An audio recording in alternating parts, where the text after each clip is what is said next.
Hello, vinyl community. Bill here again. And today we're going to be continuing my series, Rock's 7-Year Itch.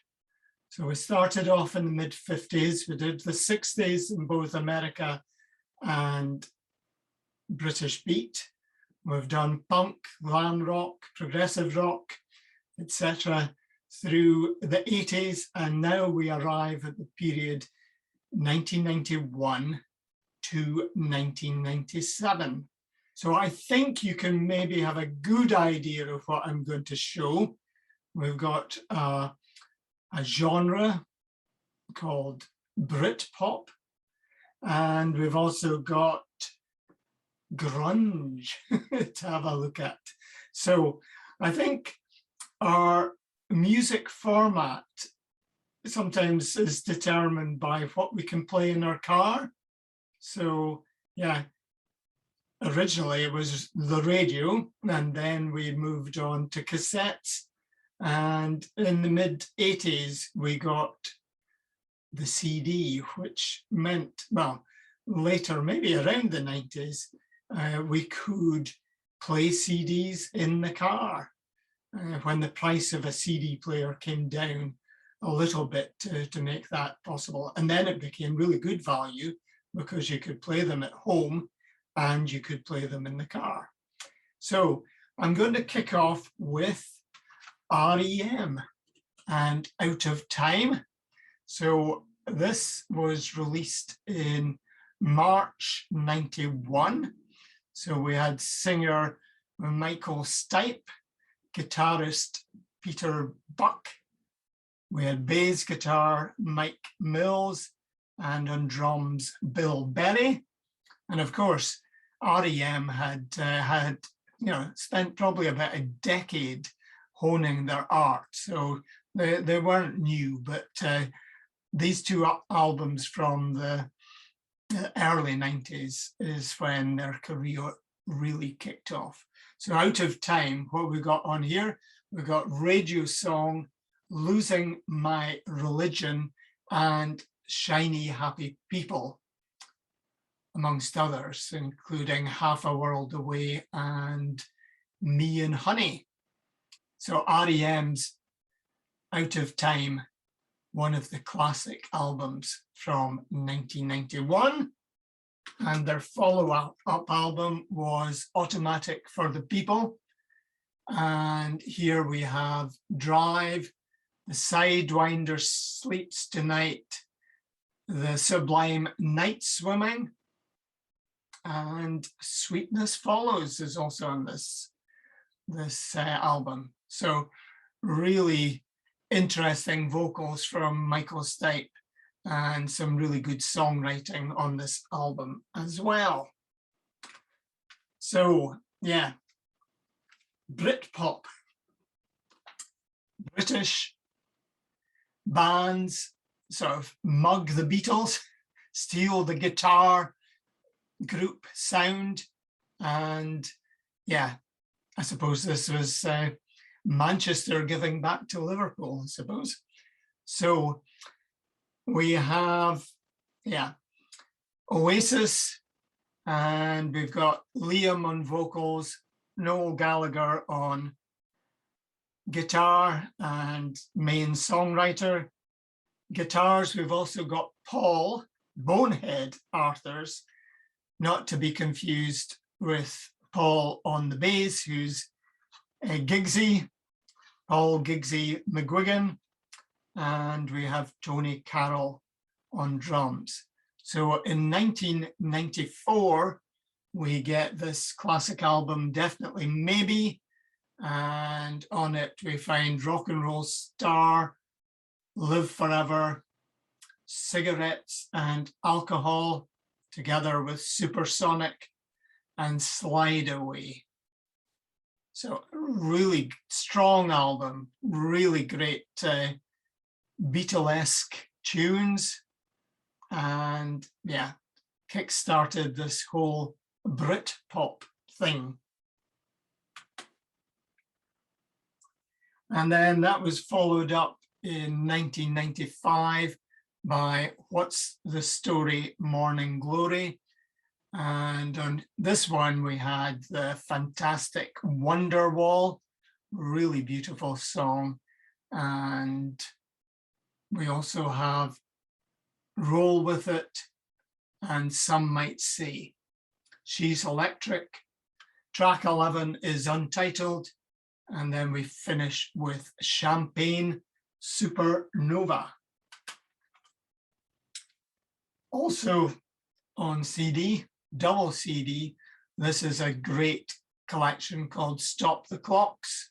So it's got quite a number of the songs I've previously mentioned from What's the Story and definitely Maybe, but we've also got on this Supersonic, Songbird, Don't Look Back in Anger, Rock and Roll Star, Some Might Say. Talk Tonight is a beautiful ballad, really nice song, Talk Tonight, and Lila.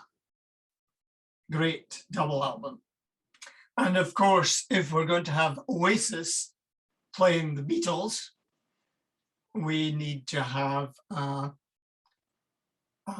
counterpoint to that, such as the Rolling Stones were to the Beatles in the 60s. The counterpoint to Oasis were, of course, Blur. I think there's a huge version of this cover in the National Portrait Gallery in central London. So you should check that out. I think there's some other really good portraits of musicians as well as politicians and royalty, etc. But really nice cover, this. And yeah, Blur were singer and keyboard player Damon Albarn. Guitar, we had Graham Coxon, bass, Alec James, and drums, Dave Roundtree.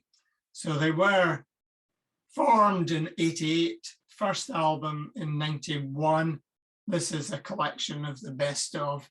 So we've got Beetle Bomb, really nice song. Song 2, which is a real driving beat and really enjoyable song. We've got the Park Life, which was fantastic.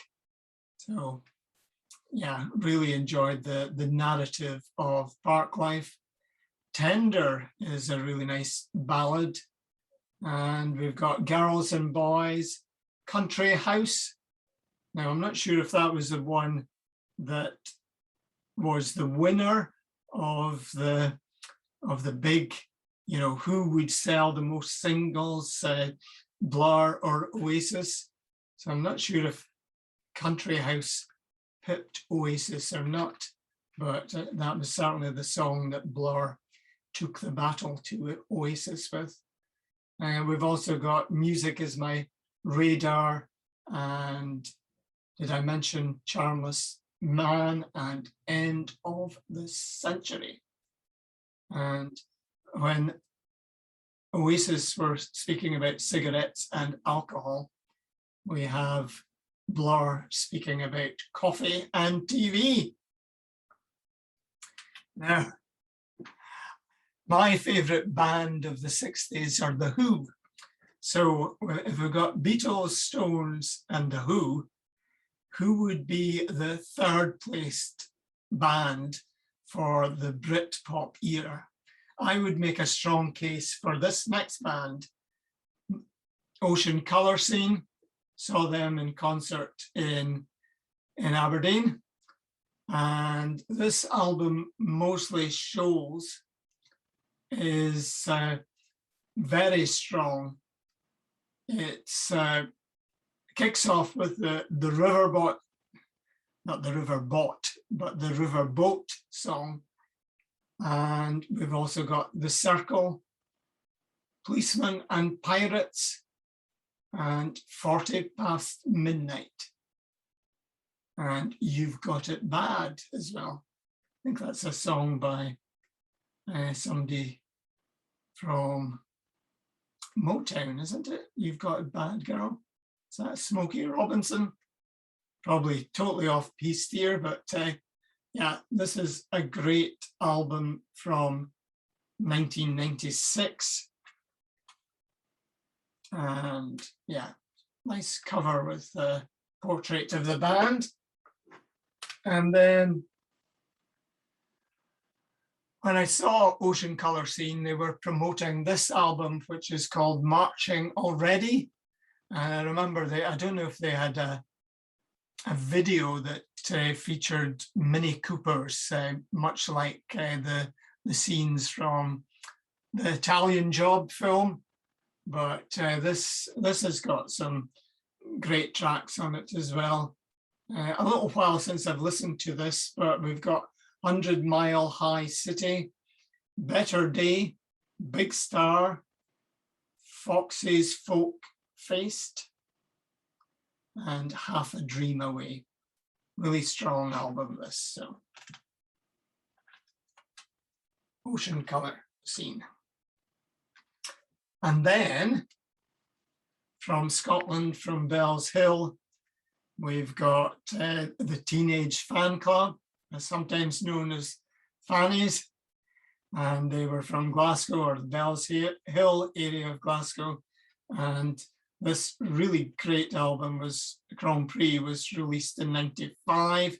They had quite a strong career before that. I think Bandwagon-esque was released in 1993, but this has got a really nice set on it. We've got Sparky's Dream and Neil Young, spelt Jung. So yeah, really like this album. Jangly guitar pop at its best. And of course they did a really good collection, and I need to check the actual numbers, but it's 4,766 seconds. So I think that's the length of all the tracks on this 21 track CD. So we've got on here Sparky's Dream and Dum Dum Dum, Planets, The Concept, really good opener, and yeah, 20 odd tracks of the highest caliber. And yeah, if I'm speaking about 91 to 97, this one wouldn't be included because it was released in 1990. But I think the La's, they released one of the most perfect songs in the history of rock music, and that is, of course, There She Goes. And I think this was quite influential on the Gallagher boys as well. But yeah, this is a really strong album and highly recommended, even though it's not from the period 91 to 97. This is maybe a precursor. So there we have the La's. And now I'm going to go across the pond and across USA to Aberdeen, Washington, and Nirvana. And Nirvana in 91 released Nevermind, which went on to sell 30 million copies worldwide. And yeah, one of the albums of the 90s. And it's got the ultimate Nirvana track, which is Smells Like Teen Spirit, which of course was a single. But we've got Territorial Pissings, Stay Away, Something in the Way, Come As You Are, Lithium, which I used on my contest for the names of chemical elements that appear as track names for various bands. So yeah, lithium came in quite handy for that one. So grunge, the sort of northwest of the United States of America, sort of Seattle area. And this next band, very grungy sound to them. They were actually formed in Seattle in 1984, but it was really this album, Super Unknown, that was released in 1994. And yeah, we've got Super Unknown, and we've got Black Hole Sun, very evocative, very heavy track. But we've also got Like Suicide and She Likes Surprises and Limerick, amongst others. And then that was followed up the following year by Down on the Upside. And I think this, yeah, was top 10, both sides of the Atlantic. Pretty Noose, Dusty, Apple Bite, Never the Machine Forever, and Overfloater. So, yeah, we had Chris Cornell on vocals. Guitar was taken by Kim Thale, and bass was Hiro Yamamoto. So great lineup, really heavy stuff, very enjoyable, grunge. And now I'm going to show some LPs, vinyl albums from the period. And I'm going to start off with A Guilty Pleasure, Mick Hucknall and Friends. And this was a mega selling album, Stars. He's got an outfit like a glimpsed painting. So yes, the red-headed wonder, fantastic multi, what do you call it? Multi-octave vocals. And we've got kickoff, not unsurprisingly, with Something Got Me Started. Then we've got Stars, For Your Babies, which is sublime, and Wonderland. And She's Got It Bad. Did we mention She's Got It Bad as another track earlier in this video? Must be a popular name for a track. So that's maybe a guilty pleasure, really like this album. So that's Stars and Simply Red. And then I've also got this great album by the Black Crowes. And this is from 1992. And there's quite an interesting insert